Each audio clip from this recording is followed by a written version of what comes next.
Hi divers, Alec Peirce Scuba, Vintage Scuba. And today, it's kind of an interesting Vintage Scuba episode today because I want to talk about Vintage Scuba, not about specific equipment. I want to talk for just a minute about, I suppose, about the legends of diving, because we're going to discuss some of the legends of diving, but I want to just share a couple of thoughts with you. First of all, I want to thank you folks, you viewers out there and the subscribers and the people that send me comments and everything. I think it's wonderful. And I'll tell you why I think it's wonderful. What happens is this. You see, Kevin comes to me and says, we have to do some more Vintage Scuba episodes. Okay, so then he comes up here to the ranch, because we do these at the ranch now where we live, Diane and myself. And in preparation for Kevin, of course, I go out in advance and I go through, I pull out 2 or 3 boxes of my vintage gear. I want to talk about it. Boxes and boxes, and I'm slowly pulling them out, organizing them, and selling them, actually, a lot of them too. Anyway, I pull out 3 boxes and oh, this should be good. And I talk about, oh, look at this. I pull out this. My point is this, I love it, I enjoy it. I'm looking at the stuff that I'm pulling out of the boxes in order to share something with you, and I'm having more fun than you are. I pull out things, and almost everything I pull out, there's a story to it. Stories like you wouldn't believe, stories I can't share with you because it is a public media, but it's just some of the cameras and some of the equipment, and a lot of them I can share stories with you, and I will, but it's just wonderful. I'm just really enjoying it. So anyway, this episode is going to be relatively short. I just want to talk about legends of diving, just about some of the history. But the first thing I want to do is this. Picture me 10 years old. Kevin, don't laugh. I was 10 at one time, you know. And I was already crazy about scuba diving. But what I want to do, I want to give you an idea of what it was like to be a 10-year-old. Now we're talking in the 60s here, 50s. In the 50s, late 50s, early 60s, 10 years old. Why did I become interested in scuba diving? Well, it's a very simple reason. I was a 10-year-old boy growing up in a small town where boys will be boys, if you understand what I'm trying to say. And there were a lot of magazines around in those days, and the magazines usually had beautiful big photo covers on them like this. And so, you see, I would go into a store, the convenience store. We didn't have convenience stores then. But we'd just have a store, a bunch of magazines, Popular Science, Popular Mechanics, Science and Mechanics, all that wonderful stuff, where we learned to build so many things, including a lot of stuff for underwater. I'll show you some of those things. You've seen a few. I'm going to show you even more neat stuff that you could learn to build from Popular Science and Mechanics. And we'd see a magazine like this. Now, take a look at this magazine. I'm going to give you a second to zoom in on that. Look at this magazine, and you guys out there in particular, but even you girls, tell me that this doesn't grab you where it counts. A 10-year-old boy looks at this and says, "Oh, I want to be a frogman. Look at that guy on the coming to save his buddy who's fallen down and can't get up in his hard hat, and his airline is broken off. They got knives. Oh man, I love to carry knives." Just imagine a 10-year-old boy looking at this. He can't resist picking the magazine up and trying to flip through it if the store owner isn't watching, but he wants to be a diver. So that was typical of what you see on the covers back in those days. Wow, look at this, eh? How could any boy, 10, 11, 12-year-old boy, look at this and not want to be a scuba diver? Look at he's got a knife in his hand. I love knives. And a big shark, and he's, oh wow, just look at this. Of course, now you're getting an idea of why a lot of boys, not just me specifically in this case, but why a lot of boys want to become scuba divers. Now, there's one more magazine I want to show you, same theme, so make sure Dan is not watching, to explain why boys wanted to become scuba divers. Now, of course, this is True magazine, which was about as close as you could get to a risque magazine in the 50s and 60s as possible, because sometimes there were girls in this magazine in bathing suits. Yeah. But anyway, look at the picture on this. Oh, I'm going to be a frogman when I grow up. That's going to be me.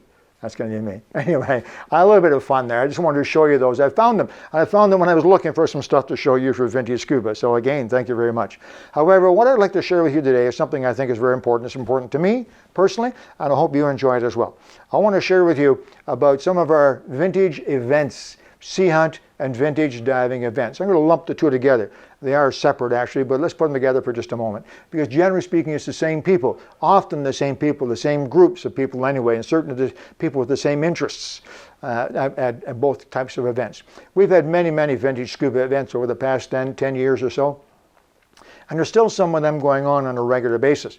Those of you who have sent in comments asking me about Sea Hunt and Vintage Scuba events, where are they, where they're run? Well, first of all, you can search for them. Very often they're on Google. You can go to a particular website and sign up for the forum, and there's often Vintage Scuba events being publicized in there. That website is vintagedoubleHose.com. Easy. vintagedoubleHose.com.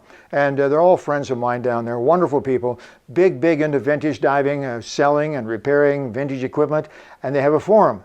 And you can go onto that forum and ask about events, read about events, ask about events, about equipment and so on. So that's one thing you can do. A lot of these events definitely involve people from that group, Vintage Double Hose Forum group. So go on there and look at it. But let me quickly talk to you about some of these events we've had. A number of years ago, as a matter of fact, I believe it was 2008, I'm right, 2007, we had the first large, lots of small ones, the first large Sea Hunt event, Vintage Scuba Sea Hunt. And I'm going to lump them together, although these events were really premised on Sea Hunt, usually on anniversaries or special reasons for celebrating Sea Hunt. I believe this was the 50th anniversary of the first episode, something like that. At the same events, the vintage divers are there. We have a swap meet, great fun, on a Sunday morning of the weekend, and to be the tables and guys all lined up and all kinds of vintage equipment, double hose rigs, all kinds of parts, bits and pieces, masks, snorkels, fins, all kinds of stuff. And you can barter back and forth and buy all. It's a lot of fun, a lot of fun. But at this particular event, was held in Portage Quarry in Ohio, central Ohio, near Bowling Green, so maybe an hour south of Detroit, Toledo, Detroit, somewhere in that area. You'll find it very easily, just off I-75. Popular area, Portage Quarry, and there's a couple of other quarries there now that we also dive at. But this particular event was there, and just to give you an idea of the people we had there, the class, the quality of these vintage divers, let me point out right here, right off the bat, Zale Perry. Zale Perry is a wonderful lady, lives in the northwest, in Oregon, and she was in fact a stunt diver on Sea Hunt. She was very young at the time, in her 20s, and a stunt diver on Sea Hunt. She already was a world record holder. She held the record for the deepest scuba dive for women at that time. You can read about Zale Perry. Just literally Google Zale Perry, and you read all about her. But she was at a couple of our events, and she was at this first event held in 2007. This is a Sports Illustrated picture of front page picture of Zale Perry in vintage gear. And this talks about her world record event that she was at, where she set the world's record. And it's signed by Zale Perry. Thanks for a wonderful time. So this is a typical, and some of the sponsors, Portage Quarry presents Zale Perry, and August 2007 Sea Hunt. Alec Pierce, this guy, was there with my collection. I was there with my big collection of Sea Hunt memorabilia.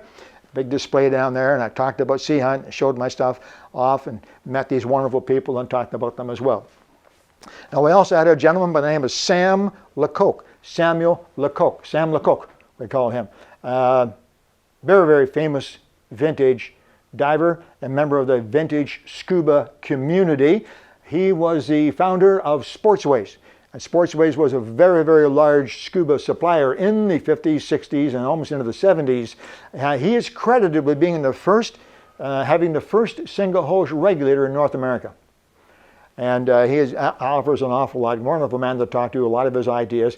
And interestingly enough, I have a number of items that came from Sportsways at that time. And when he was down at these events, each time I would try to find something and bring it down to share with him. And I remember taking down one item, and I said, "Do you remember this, Sam?" And it was made in the 60s by his company, Sportsways. And he was a designer and developer. And he picked it up and looked at it, and they started to laugh. He says, "I don't believe it." He says, "I haven't seen one of these for 50 years. He said, "I don't believe it. I just made this as a joke. I had nothing to do one time, and I thought, you know, if we had this and we had this, we could do that." So I made this thing up, and we made a few of them and sold them. I don't believe it. I won't tell you what it is right now, but it was a neat little item and brought a smile to this wonderful old man's face, I'll tell you. Now, Dr. Sam Miller. You probably have heard me mention Dr. Sam Miller. started diving in the 50s. He was tested equipment for all the big major companies. He was very, very involved with the development of the diver's flag that we enjoy today. Been a diver for a very long time, a spear fisherman. You have to get Dr. Sam Miller sometime to talk to you about spearing 600-pound sea bass. Yeah. And getting them into a boat. Getting the sea bass and back to shore. That's quite a story. With homemade spear guns. Never a big spear gun. Anyway, Diane and I go there quite often to visit Sam Miller in California. Great to talk to, and his wonderful wife as well. And this is another picture of Zale Perry with Lloyd Bridges, signed by Zale Perry, by her, with Lloyd Bridges, not signed by him, of course. But there's a picture of Zale Perry with Lloyd Bridges. So this is the kind of event that we go to, and it's usually a 3-day event. It usually runs Friday, certainly all day Saturday and all day Sunday. There's diving there, and everybody uses vintage gear. There's no equipment in the quarry. Well, there is, but the guys involved all use equipment that's 50, 60 years old. We like to say it has to be older than 1975. And all of it is. Some of it quite a bit older than that. It's just a whole lot of fun. And there's some of the characters. Now I have another one to show you, which is even more special. I'm going to take a minute to put that one up. So I'm going to say goodbye for 1 second, but don't go away. I'll be right back. Okay, hang on. I'm back. Here we are. Now this is another poster. Another poster that was put up at the event. This event was also very special. This was an event to feature, to commemorate, to honor the legends of diving that are still living. A lot of them are not, obviously. And this particular event, while it was sponsored by Portage Quarry, the same group in Ohio, it was actually held in the Bahamas. It was held at UNESCO in the Bahamas. UNESCO, Underwater Explorer Society, was actually, it's one of the oldest dive stores in the Caribbean, in North America, and we'll call that North America. And it is the dive store that Lloyd Bridges used, that Sea Hunt used when they were diving there. You may know that Sea Hunt was filmed in California. All the land shots, above water shots, the boat and above water, not 99% of it. They couldn't get very many underwater shots in California. The water was cold, first of all, and the visibility was just so-so. So they did all the above water shooting and the boats and everything in California. And then they went to a location where the visibility was better and the water was warm to shoot the in-water action shots. Very common, I think a lot of you know this, a very common location was Silver Springs in Florida. And we've had a number, 3 or 4 or 5 Sea Hunt events at Silver Springs. It's probably the best known. But it may surprise some of you to learn that a lot of the Sea Hunt episodes were filmed in the Bahamas. That's right. And the dive store that was used by the Sea Hunt filming staff was UNESCO. Been there for a very long time and quite famous. In fact, I have a picture of Lloyd Bridges leaning on the counter in front of the owner of the dive store at the time, talking to some divers. So that's the reason why the Bahamas was chosen. It is related to Sea Hunt. It's been around for a very, very long time. And this particular event, which was held in 2009, some very, very famous, very well-known people who were legends in diving were invited. They were invited for a special reason. They were invited, first of all, to be part of this event, to celebrate, to commemorate scuba diving and their contribution to scuba diving. And also it was an opportunity for the organizer, Portage Quarry, specifically Jeff Rice, Mr. Jeff Rice, to make a special presentation to the people that were there. There were 9 in total. I know there's only 6 showing here on this particular poster, but there were 9 recipients of the International Legends of Diving Award at this particular time. And it is the only time that award's been presented. There are only 9. There are only 9 recipients of that award. It's very, very special, I think, to everybody who was there and to receive one of those awards. It was a very special award. And a lot of that credit, in fact, the entire credit goes to Jeff Rice, who poured his heart and soul into this event and other events as well. He deserves a lot of that credit. Anyway, let's take a quick look at it. International Legends of Diving, sponsored by the Portage Quarry Recreation Club and held in Grand Bahamas, in Freeport, Grand Bahamas. And the event was held specifically through the UNESCO organization there. And on this particular poster, you can see Albert Jones, Dr. Albert Jose Jones, who became world renowned as a marine biologist and scientist, But he also spent an awful lot of time studying shipwrecks, and he had some fascinating stories about shipwrecks. Now, partly because of his heritage, a lot of his research was spent on shipwrecks that involved slaves. That's right. So Jose here actually has been instrumental in discovering and researching and retrieving artifacts and making presentations about some of the slave ships that came to America. Some of them were shipwrecked. That's right. And Dr. Jones is a specialist in that, as well as his work in biology. I want to take a moment and talk about Dottie Fraser. Wonderful lady, Dottie Fraser. Diane and I, again, have had the great privilege of visiting Dottie Fraser at her home in Long Beach, California, more than once. She's an incredible lady.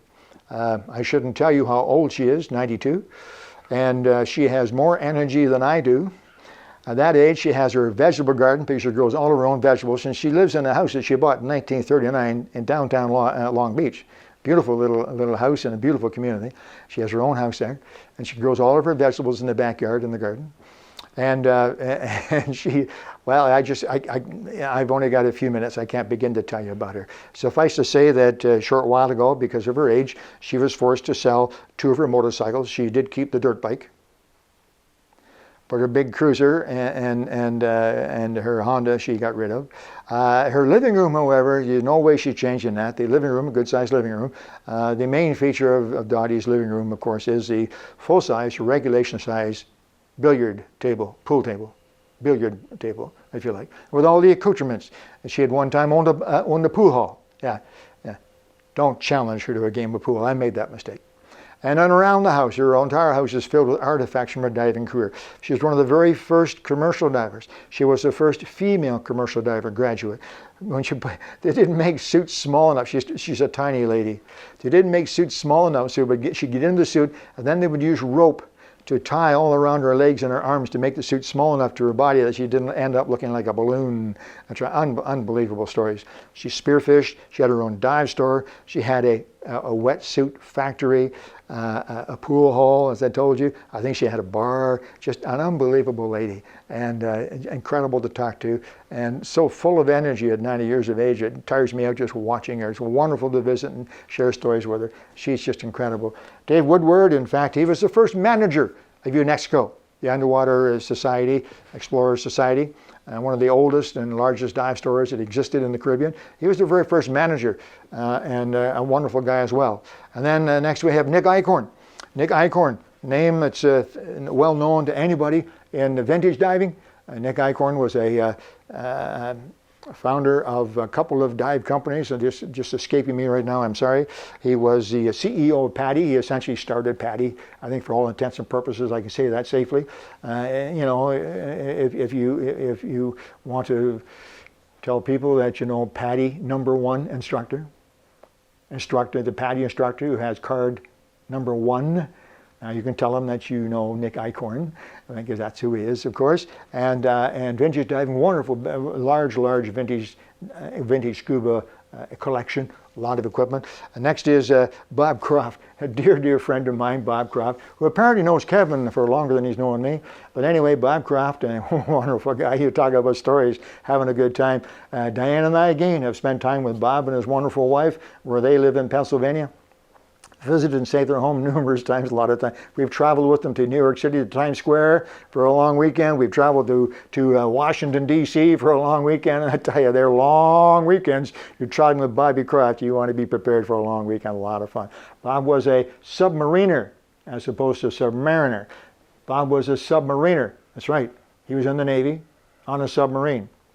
During the Cold War. Yeah, think about it for just a minute. Do you think Bob hasn't got some stories?